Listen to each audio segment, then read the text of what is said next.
All right, guys, we're back for the third sentence of your sentences. This is the English to Latin sentence. Some of you said this is easier than the Latin to English, and we'll just have to go through it and see what you think after this one. Remember, when we're doing the English to Latin sentences, we're going to look at the English constructions, and we're going to try to find the cases or the verbal forms that are going to reflect the meaning of the English in the Latin, okay? We want them to reflect in Latin the meaning of the English. So let's start, guys. The Romans conquered the inhabitants of the island. That's our first clause. Let's start with that one. It's pretty straightforward. The Romans conquered the inhabitants of the island. So we look at our first word, the Romans, all right? And we realize we've got a noun, all right? Now, the Romans is a couple of things going on here. When we read that sentence, we know it's the subject. In English, it's the subject. So what case gives us the meaning of subject in Latin? And that case would be the nominative. Now the trick here is, guys, in English, that is a noun. In Latin, we use the verb form to get to that noun. In other words, we have what is called in Latin here a substantival adjective. So we're using the forms of Romanus aum, right? We're using the form of Romanus aum to get this word. So we still have nominative, plural, and masculine, but we're using this form. So when we look at that first word, we say Romans, the Romans, we're going to use that adjectival form in Latin. We're going to have a substantival adjective, and we're going to say Romani. Romani. All right? And there it is, because that's the masculine, plural, nominative ending of the adjective forms, right? So we have Romani. Then we have conquered. Now, conquered is straightforward. It's not was conquering. It's not had conquered. It's not will have conquered. It is simply conquered, right? Which indicates that we're dealing with here in English, we're dealing with the past. In Latin, we're dealing with what is called the perfect tense, all right? This is the perfect translation, the simple, the snapshot, right? The simple aspect. The Romans conquered. So we're looking at the perfect. Well, who conquered? Romans. How many of them are there? There's more than one. So it's plural. And what would be the pronoun we would use in place of the Romans? It would be they. So we have the third person plural perfect. All right? And this is indicative. The Romans conquered the inhabitants, okay? So this is the indicative mood. All right? So then we have to look at our vocab, and we know that the vocab word here is supero. Supero, superare, superavi, superatus. All right? And so we know how to construct this, right? We say, okay, we know it's the perfect, so we're going to use the third principal part. We're going to use the third principal part, stem. We drop the I. So we're going to write supera with a V. Now we have to find the personal ending for the third plural, and that is erunt. So we add erunt on to that stem. Superauerunt. So Romani superauerunt. The Romans conquered. Now don't worry about word order here, guys. Don't worry about word order. Normally this verb would stand at the end of the Latin clause. We're not going to worry about that. We're just going to get it right in word by word. So the Romans conquered. Romans conquered whom? Whom did the Roman conquer? Well, there it is, the inhabitants. And in English, that is the direct object, right? That is the direct object. So what case in Latin tells us or gives us the meaning of the direct object? And that case is the accusative case.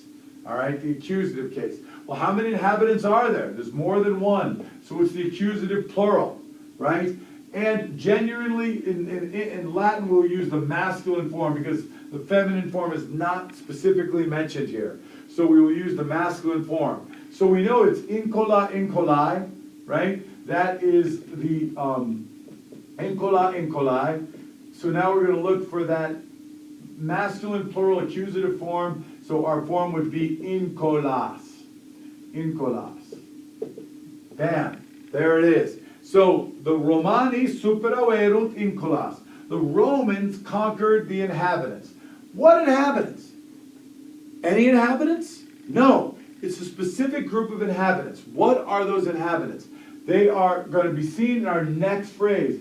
This in English is a prepositional phrase, okay, of the island. And it's telling us which inhabitants in particular. Which inhabitants? The inhabitants of the island. So this is a prepositional phrase. But we know of, in Latin, there's a case in Latin that gives us that meaning, of, right? And that is the genitive case. So that would be of the island. So we have genitive, we have only one island, so it's singular, and we know that island in Latin is feminine, and that would be insula, insulae, insula, insulae, and then there's the genitive singular right there, so we would add that to our sentence. So, we have our first clause completed. You should have Romani superaverunt insulas insulae. Alright? Now, we have in order that. In order that. We know that's a conjunction in Latin. Right? That is a prepositional phrase of sorts here, okay, in English, but in Latin it is the conjunction ut. It's linking these two clauses. In order that, all right? Now, we look at this next part of the clause, that they might frighten. That might tells us something. That might tells us that we are dealing, because this is a purpose clause in Latin, that might tells us, and even in English, we have a subjunctive meaning. It's not indicative like this one. The Romans did conquer the inhabitants of the island. That happened, okay?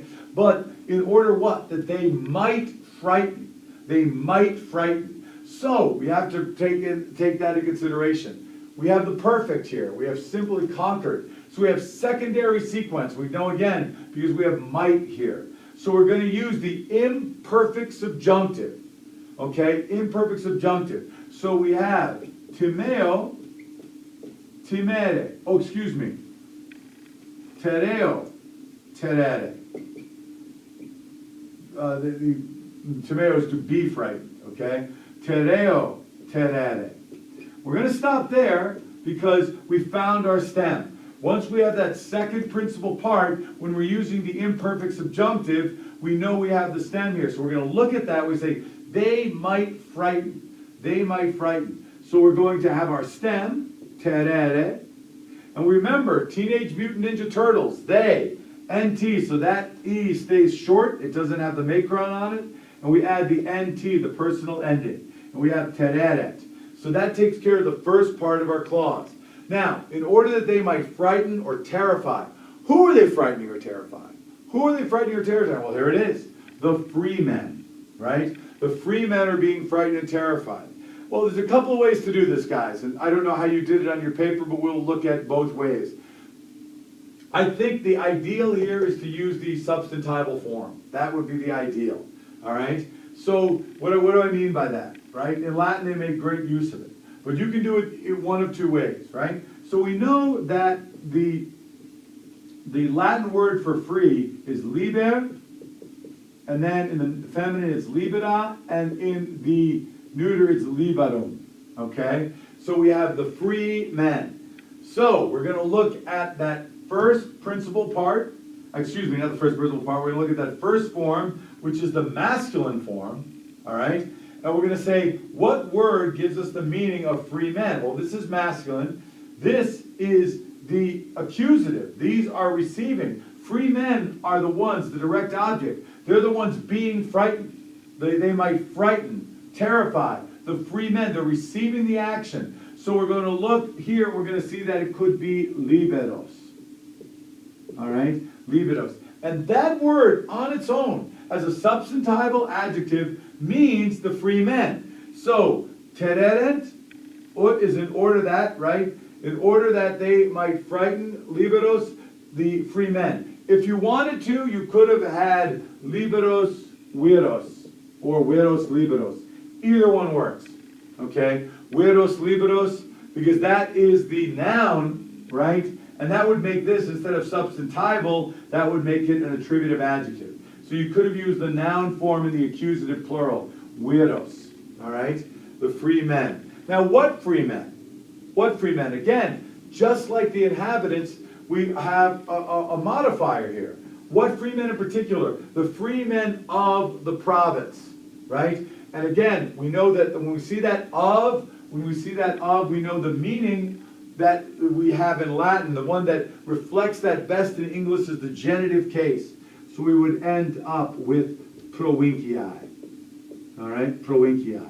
Now, so that would leave us with Romani superauerunt in colas insula.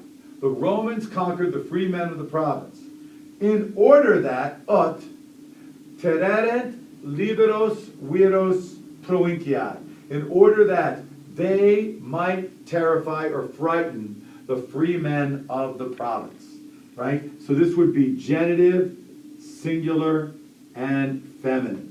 Genitive, singular, and feminine. These, like I said, would be the accusative, masculine, and plural. And this would be the direct object, right? So you can either do this libero standing on its own or not.